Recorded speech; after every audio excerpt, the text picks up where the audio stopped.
while. I found this book and the kids really liked it. Louie and Ava really liked it. And it's a very old story, over 100 years old. And I remember it from when I was a little girl. It is called The Story of Heidi. So I'll read a couple of chapters of this one tonight and hopefully you like it. There's Heidi on the front cover. The Story of Heidi. Let's find out what it's about. Okay, chapter 1. Meeting Grandfather. Just move over a bit. Okay. Heidi felt cross and tired as Aunt Deet pulled her up the steep slope. "I'd go faster if I wasn't wearing all my clothes," said Heidi. Oh dear. She's wearing all her clothes. I wonder why. "You'll need them at your grandfather's, and I don't want to carry them," said her aunt angrily. "Do you think Grandfather will want me?" Heidi asked nervously. Aunt Deet shook her head. "I don't know. He's a miserable old man, and he hasn't seen you since you were a baby. But I've taken care of you for long enough. Now it's his turn." At last they reached Grandfather's hut at the very top of the mountain. Deet rapped sharply on the door. It creaked open, and an old man peered out. "What do you want?" he asked gruffly. Oh, there he is. You can see him at the door. "This is your granddaughter, Heidi," Deet explained. "Your dead son's child. I've brought her to live with you." What does this say? "Take her away." Oh dear. "I don't want her," said the old man, trying to shut the door. They're all very grumpy, aren't they? "I don't care," Deet snapped. "You have to take her. Both her parents are dead. I've found a good job in Frankfurt, and she can't come with me." With that, Heidi's aunt turned and ran down the mountain. There she goes, running away, leaving Heidi with her grandfather. Grandfather stared silently at Heidi. Heidi stared back. "He doesn't want me," she thought. "But where else can I go?" "Well, you'd better come in," said Grandfather with a scowl. Heidi stepped into the hut and looked around. There didn't seem to be room for her anywhere. "Where shall I sleep?" she asked. Grandfather shrugged. He didn't even look at her. You'll have to find your own bed," he growled. There's inside Grandfather's hut. And Grandfather's a bit grumpy, isn't he? Heidi looked again and saw a ladder in the corner. Feeling curious, she climbed up into a hayloft. From the window, she could see a green valley far below and hear pine trees whooshing in the wind. She lifted some of the sweet-smelling hay, puffing it up into the shape of a mattress. "I'll sleep here," she called. "It's lovely."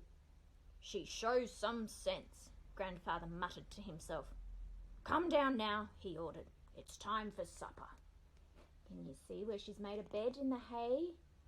And there's her window out of the hayloft, looking over the beautiful hills. Heidi watched Grandfather blow onto the embers of the fire, making the flames blaze. Fetching a bowl, he filled it to the brim with rich, creamy milk. "Here you are," he said. Then he toasted bread and cheese over the fire until they were a glorious golden brown. Delicious smells filled the hut, and Heidi realised how hungry she was. She licked up oozing drips of cheese, crunched the toast, and drank the milk to the last drop. Through the open door, she saw the sky and mountainside glow in the setting sun. "I like it here, Grandfather," she said. So it's getting better. She's had a beautiful, yummy meal. Oh, and supper, when they say come, it's time for supper, that means dinner. Louie and Ava asked me that. That night, Heidi snuggled down in the hayloft. As she fell asleep, she wondered why Grandfather lived all alone high on the mountain. What had happened to make him so sad and unfriendly?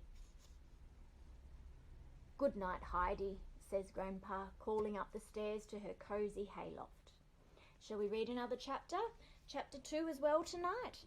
Here we go. Chapter 2 is called The Goat Boy. "Who's that?" Heidi is saying as she looks out her window from the hayloft. Early next morning, Heidi woke to the sound of bells. She sat up. Sunshine poured through the hayloft window, turning her straw bed into shimmering gold. Quickly, she dressed and shot down the ladder. A boy was standing at the door, whistling. "This is Peter, the goat boy," Grandfather told her. "He's come for Little Swan and Little Bear." Two goats, one white, one brown, pushed past him and sniffed Heidi. She giggled as they licked her hands. "Their tongues tickle," she said. "Can you see Little Swan and Little Bear, the two goats?" There they are in the picture. "Do you want to come with me?" Peter shouted over the bleats and bells. "I'm going up the mountain to find fresh grass for them." "Can I?" Heidi asked Grandfather. "I suppose," he replied, "but have your breakfast first." He sat on a stool and milked Little Bear, then handed Heidi a bowl of milk. You can drink goat's milk as well. Louie and Ava wanted to know that, not just cow's milk. There are the goats. And you can see Grandfather is milking Little Bear. "Come on," said Peter, as soon as she'd finished.